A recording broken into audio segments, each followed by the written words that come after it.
it's how we think, feel, and act. So it's who we are all day long.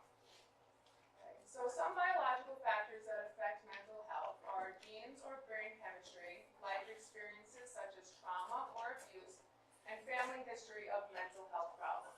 So if you or even your parents have any mental health, disorders, it's very common that there's a good chance that your children will. Typically during intakes when I meet with the parents and after, and they're like, I feel so bad, but I just see me and my child, and it is very common for you to pass them along.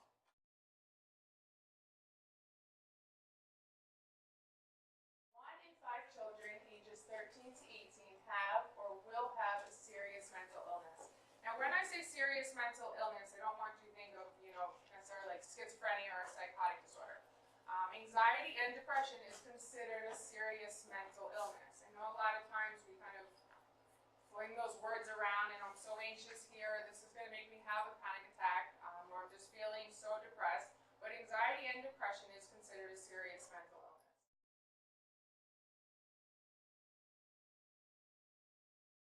50% of all lifetime cases of mental illnesses begin by age 14 and 75% by age 24. The average delay between the onset of symptoms and intervention is 8 to 10 years. And I'm going to repeat that. The average delay between onset of symptoms and intervention is 8 to 10 years. And this is why I am so honored to be here today, because that number is way too big. So what is that saying is if someone is showing signs or symptoms of any mental health illness, they are not getting treatment until 8 to 10 years later. If you broke your arm, would you ever think to consider you're not going to go to the hospital for 8 years? Or really anything, a growth, a rash, something that's coming up, you would never think, I'm going to wait some 10 years until I get help. So you can only imagine, if someone is, has some early onset symptoms and is brought into treatment, the prognosis is going to be so much better. But coming in 8 to 10 years later, you have lived so much of your life learning to kind of just deal with it. And that's what so many people say. I feel like this is just who I am. Well, it is, who you are when you've been dealing with it, but it doesn't mean that things can't get better.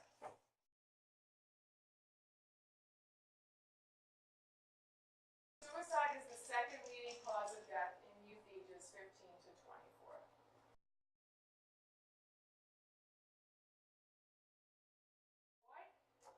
I want you guys to kind of be aware of the symptoms that might kind of go unnoticed. So a lot of times when children come into my office with a potential diagnosis of ADHD, a lot of times it's the parents coming in and saying that they have, actually, real question, can you raise your hands if you're a teacher? Anyone? Yes, your handful of teachers, good mix, okay. So a lot of times it's, I'm getting all these emails or calls home, my child is misbehaving, they're saying my child's defiant, annoying other kids, not listening, doesn't seem to care. They're like, that's not who my child is. So that's typically one of the red flags. So it's not necessarily that, ADHD kids are defiant. It's more that they have an inability to sustain attention for a long time. So what it looks like, if the teacher's saying they never listen, well, they might not have heard the teacher say to take out the math book.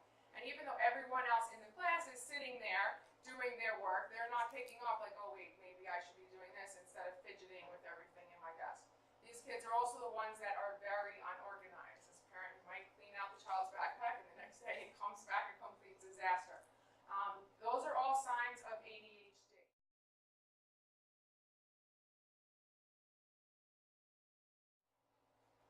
Basically, if the teachers are kind of reporting something, the parents are like, okay, what do we do?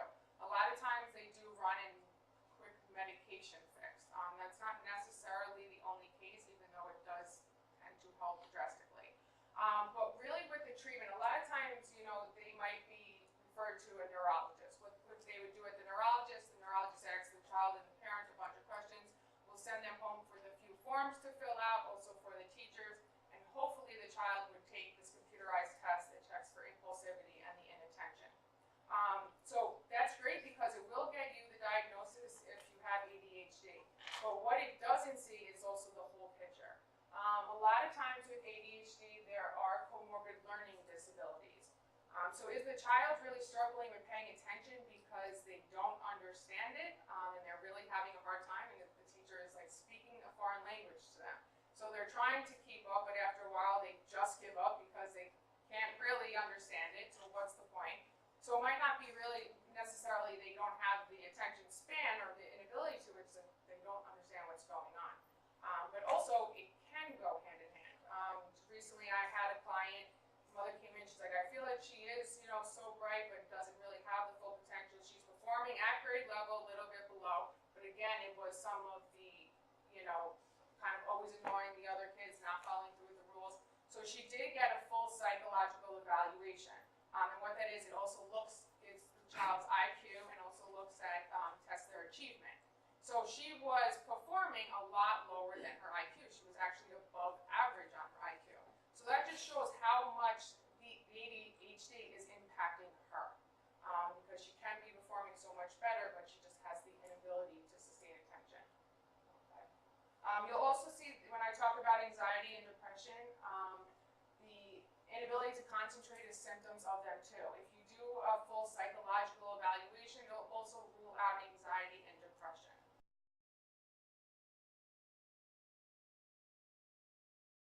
Anxiety is a mental and physical reaction to perceived threats. So what that is, we all have a little bit of anxiety. We all need to have anxiety to, survive.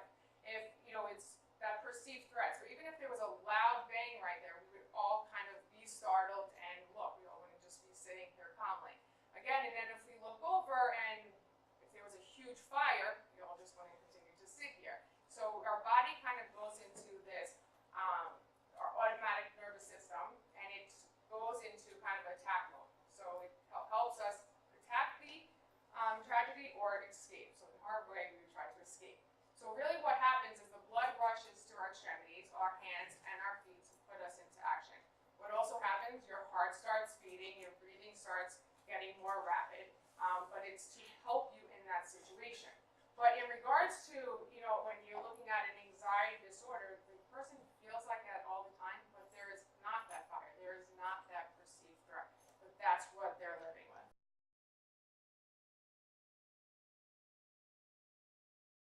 Excessive nervousness. Again, at times it's important, maybe before a test a child is a little nervous. It's good, it's telling them they need to go home and study and prepare. But when it's kind of to the extreme, that maybe it's really only should be studying for a half hour and they're studying for 3 hours, not sleeping, and still so worried that they're going to fail, that's when you're looking at more of an issue. Okay. Also sleep problems. I'm sure everyone can remember a night that they were beyond exhausted, laid on the pillow, and all of a sudden their mind starts going about all the things they have to do the next day or whatever, and 2 hours later you still can't fall asleep. Okay. So with people more with an anxiety disorder, that is more often than not. So they have a really hard time sleeping.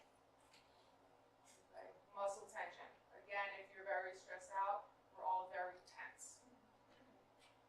And there is that poor concentration again. Because if you think about it, for a child that maybe has like generalized anxiety, that means that they're not worried about a specific thing, but kind of everything, is sitting in class and wondering, if mom or dad are going to come to the soccer game later, if they're going to win, or maybe if they're going to get hurt at the soccer game. But what about also that test they have? Are they going to be able to have time to study? And if those things are all constantly running through a child's mind while they're trying to sit in math class, they're not going to be able to pay attention.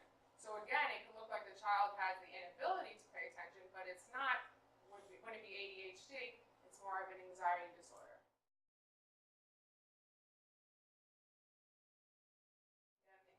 Heart rate and the upset stomach. Again, with anxiety, it is the physical symptoms.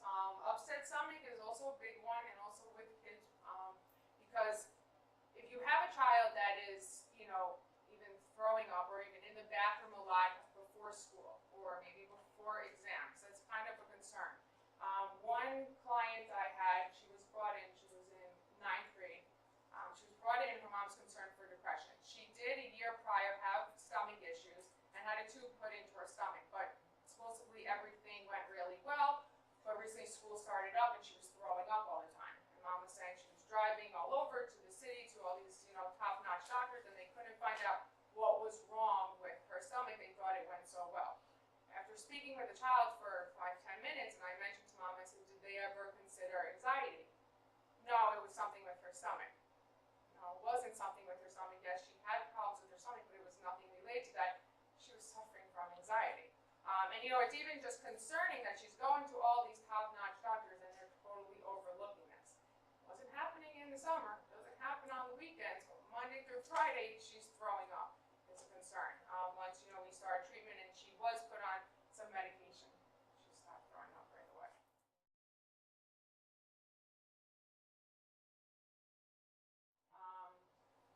If the child has a presentation at school and they're worried about being embarrassed, messing up, being humiliated, the last thing they want to do is have to go to school and present. So they go to mom, pretend they're sick, and the second that mom says, yes, we need to go back to bed and feel better, it's that relief because that their fear they no longer have to face. Okay, so if your child is avoiding a lot of things, that should be a concern.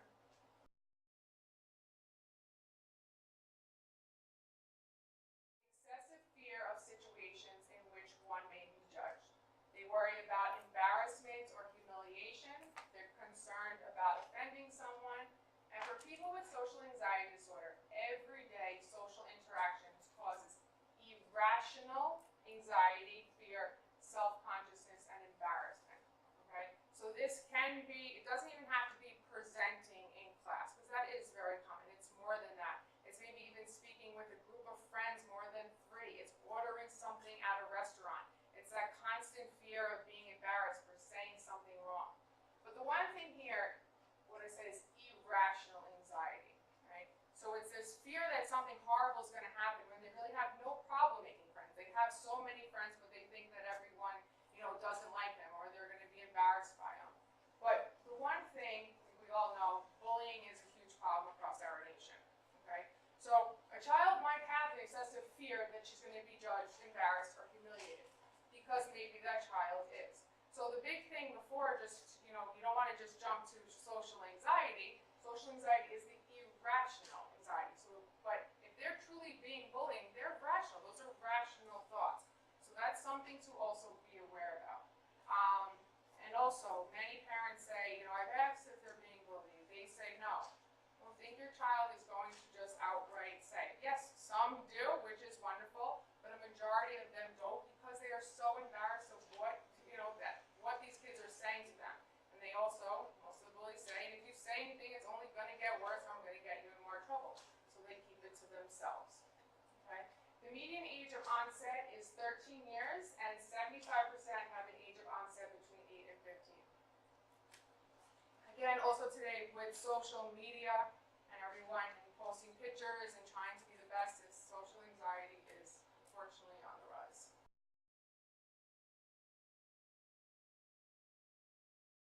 One of the biggest things is loss of interest or pleasure. After some meeting with a lot of kids, and parents are like, I just thought this was a normal phase for them. They didn't want to do it anymore. They're going through that phase. Yes, adolescents go through the phase. They don't feel like hanging out with their parents anymore. They change different types of things. But what is the concern here if it's more drastic? And the other concern is if their peers are still really enjoying it, why aren't they? Okay. So when people are depressed, the things that used to really interest them are just not there anymore. Okay. Again, significant weight change. It could be increase or decrease. All right. So if your child you see your child eating a lot more or eating a lot less, that should be a concern. And here we have the diminished concentration again. Okay. And if your child is in class feeling that they're, stupid, worthless, feeling that they're never going to be able to get there in life, nothing is ever going to work out for them, again, trying to sustain attention and learn something new is going to be very hard for them. Okay. Going back that if your child is to be tested for ADHD, to do the whole full psychological evaluation. Okay. Again, sleep difficulties is one of them. It's not necessarily always just problem falling asleep, as it definitely can be. And again, a lot of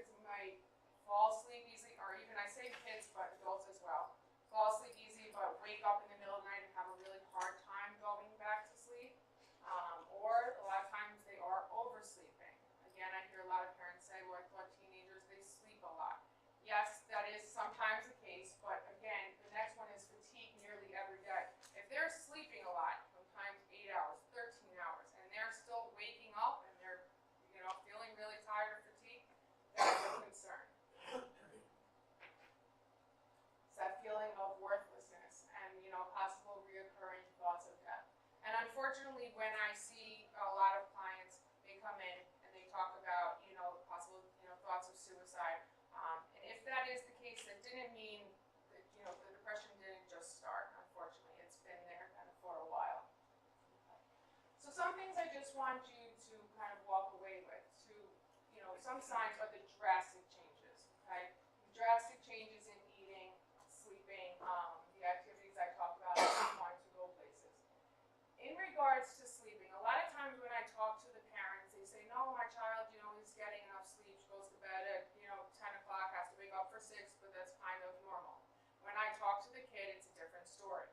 And why is it a different story? It's because, she goes into her room when mom says, closes the door, the lights are out. Mom cleans up the kitchen, gets everything ready, and goes to bed and has no idea that her child is hysterical crying in the room or basically having a panic attack and so worried about the next day. So sometimes if you're up a little bit later, sometimes check in to make sure your child is sleeping when you really think they are. That's one of the biggest things I see a difference in. Or also you think your child's going to bed really early and they're waking up so tired. Yes, really, not just assume. What time are you really going to bed? And try and check in on them. Okay. Again, a lot of the physical symptoms is really what goes along with anxiety. If they're constantly complaining about headaches, stomach issues, trouble breathing, or even chest pains, definitely, first you would want to bring them to the pediatrician, get anything ruled out medically. But if everything comes back fine, don't just tell your child they are fine. They are complaining about something, and the red flag for anxiety should go off. Okay? One thing that you should pay attention to that's kind of a sign is how does your child react to things? How do they react to the grades they bring home? Are they okay with really poor grades, but maybe they used to do really well and you see that they just don't care anymore and that motivation is gone? Or are they bringing home 90s, but they're studying like they can't get past the 65 and they're still petrified and thinking that they're going to fail, right? That's kind of looking at with anxiety. How are they with their friends? Are they pretty social with their friends? Do they get upset easily? Do they feel like their friends don't like them? That's something that you should keep an eye on as well. A lot of times parents like, I just thought my child was shy. Yes, there are shy children, but sometimes it can be more than that. And even, necessarily, it doesn't have to be to the extreme to bring your child into treatment. If your child is just struggling a little bit socially and is pretty shy, they can come to therapy and learn skills to be able to open up more. Okay? And just overall, how do they handle difficult situations? Do they seem like they're pretty confident, or are they constantly putting themselves down?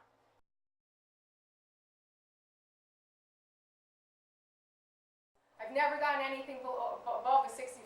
This is so awesome. I can't wait to go home and show mom and dad and hang it on the fridge. And I'm going to get the biggest present. Or, someone that is so sad of, saying, I tried so hard and I can't do anything better than a 75, I should just give up. I'm never going to be able to go to the college I want. Or even, the child that is really scared of saying, now there goes my whole weekend, my mom's taking my phone because anything below an 80, I'm punished. Okay? So it's not the situations, right? Situations do impact it, which I'll talk about in a little bit, but what it comes down to is our thoughts, okay? So the big cognitive behavioral therapy model, our thoughts create our feelings create our behaviors, and our behaviors reinforce our thoughts. Okay? So again, when you say with kind of anxiety, it's what is anxiety? It's you're thinking that something horrible is going to happen, right? That's what anxiety is altogether. And also when you're feeling sad or depressed, is you're not happy, the thoughts are very negative, you're not happy with yourself or what's happening, or you're missing something, or not liking where you're at in life or what's going on. And also kind of with anger, what it is, if you'll kind of look at it, you're upset with how the situation's going because it shouldn't be going that way, or someone should have done something else. If you find yourself saying a lot of shoulds or shouldn'ts, you're feeling pretty angry.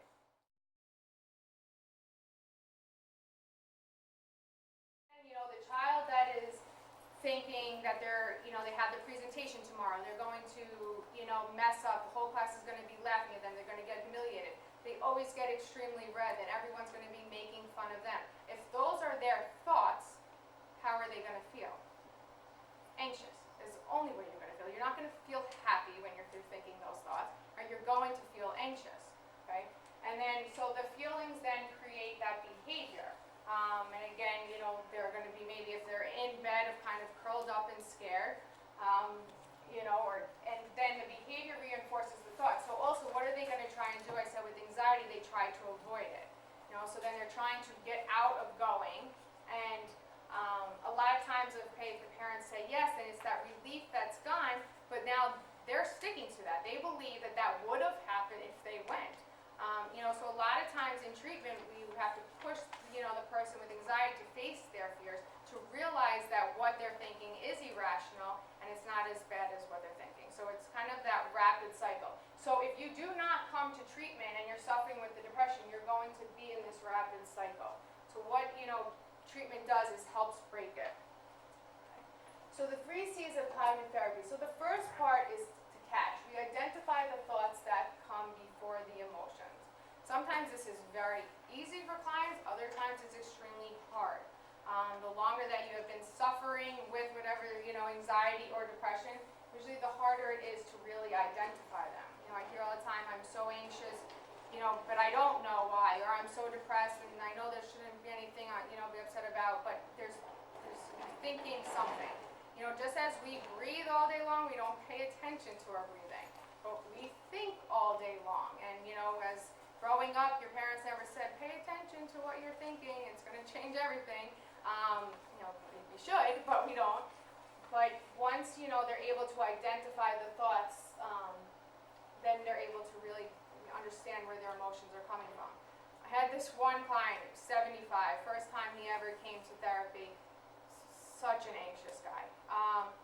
And we worked weeks and weeks trying to get him to just accept and understand that it's his thoughts that are causing this and having him identify them. So he comes in one time and he says, you won't even believe what happened. And he's scared to drive. It's one of the big things. He's like, my son-in-law called me. I had to go to the airport. He was going to miss his flight. He's left his suitcase.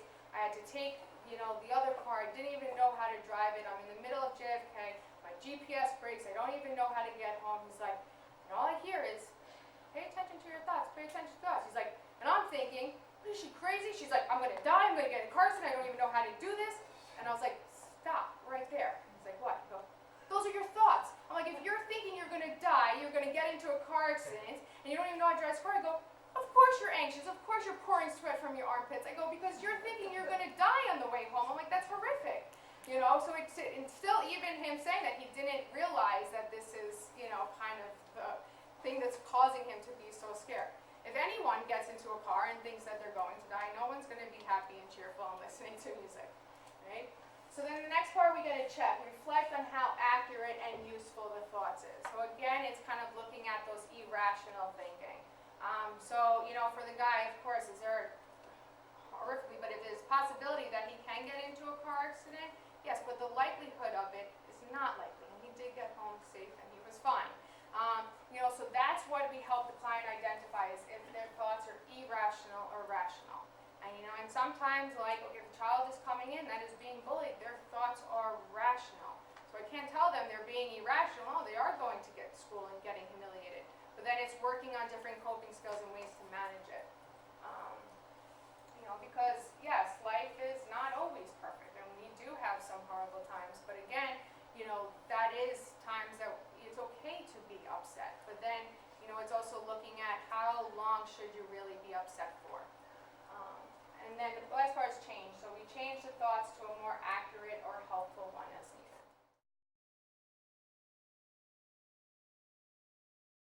So kind of going back, and we kind of said the environment and situations they've been in, our trauma. Yes, so that's where we get our core beliefs. Our core beliefs are the very essence of how we see ourselves, other people, the world, and the future. So since, the moment we're born, we pick up on our surroundings. And we try to figure out the world by what we are told, what we hear, what we also perceive it to be.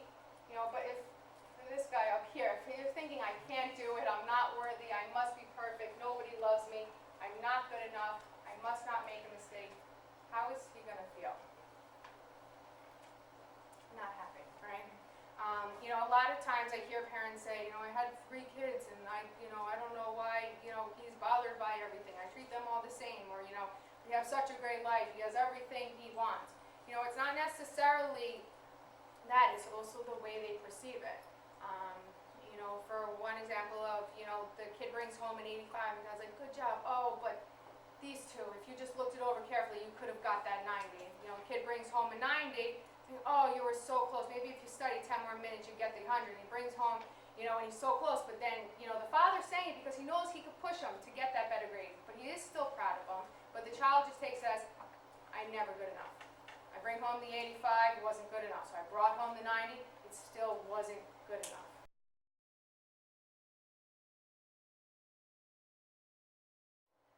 So here's a list of some things that what stops children from opening up. If you have said these things before, do not go home and beat yourself up.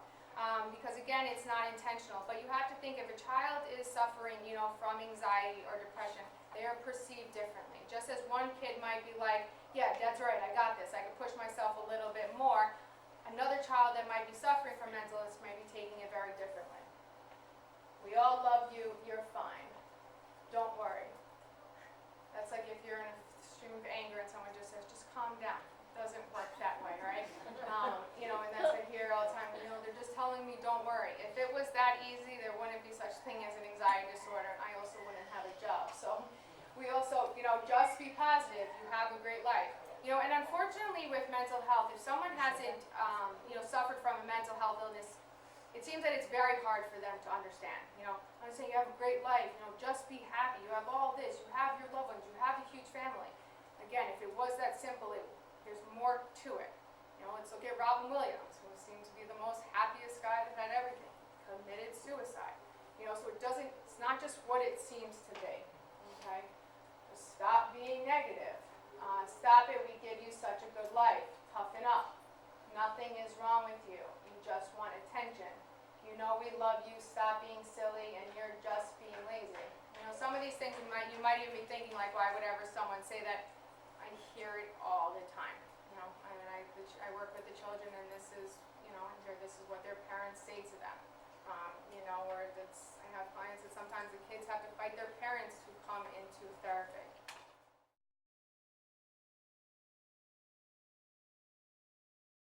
If a child comes open up with you and is talking to you, or talking about, they're really upset about what happened with their friends, and you see it as this is something so little, or you should have just done this.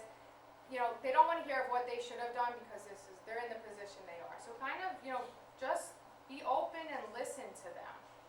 Ask them, instead of telling them what to do, ask them, what can I do for you? What would make something better? And it might be they just want to open up and vent, and that's just part of it, which is wonderful. They might just want that hug. The other one might want to go do something fun to distract them. The other one might just want to cuddle up on TV and watch a movie. Just because it might work for you doesn't necessarily mean it's going to work for your child. Also, if you don't know what to say, admit it. The one thing I say all the time is not only, I love my job, but as a parent to a 3-year-old, I say I'm so thankful that I went to all this schooling just so I even know how to raise my child. Because, it's so hard. You don't know what to say or to do in these things. But it's okay. Admit it to your child. Let them know that it's okay, and you're going to find out what is the things, right thing to do. It has to be very hard, and I see the parents break down all their time when their child is so depressed, or their child, is they find out, is having suicidal thoughts, and, and they trying not to cry in front of the child. It's normal, but it's okay to cry. Like, I don't want to see that let my child know that it's upsetting. No, this is upsetting, but let them also know that, you're not mad at them, but as much as this is hurting you, you have to know how much that they're suffering. I hear a lot of times the parents, and they're crying, in their bedrooms. The child hears you, but then it just makes them also feel so much worse because, they're not showing it. So be open with your child.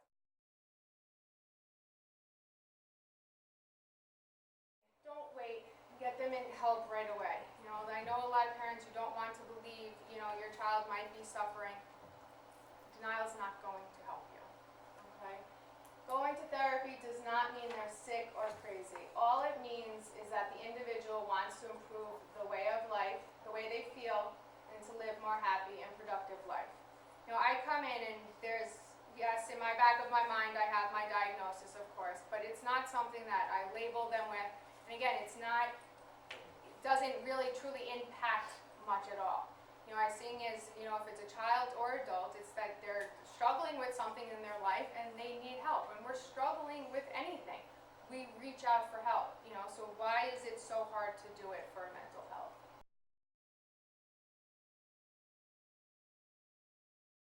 So, as I said, I am a psychologist. What a psychologist is, when someone's like, are you a therapist or are you a psychologist? It's kind of the same thing, goes hand in hand. Psychologist is just a doctoral level. A lot of times therapists are LCSWs, licensed clinical social workers. They're just a master level. Find someone that you feel you can relate to, open up with, and feel comfortable around. It's a big thing. A lot of times, you know, as therapists, we have profiles with our pictures, so you kind of could read a little bit about them and look at the picture. You want to feel comfortable that you can relate. If you are looking for a therapist for your child, and there are someone that you might have to pull your child through the door to get them in, but if your child is possibly open to it, go through the directory with them. Let's say to them, would you rather a male or a female? Do you want an older one that's kind of like a grandma figure, or do you want a younger one that could possibly relate to? And again, just because you might seem like it's a perfect fit, it might not work for your child. Also, if you do finally get to, you know, speak to a therapist and you're just not finding it a good fit, you don't need to stick it out. There are many other ones out there. Okay, do your research. Again, I'm a cognitive behavioral therapist. There are a lot of different therapists out there. And some are that you really just kind of go in and talk and don't get much feedback. It doesn't mean they're all like that, but kind of do your research. And just two really great websites.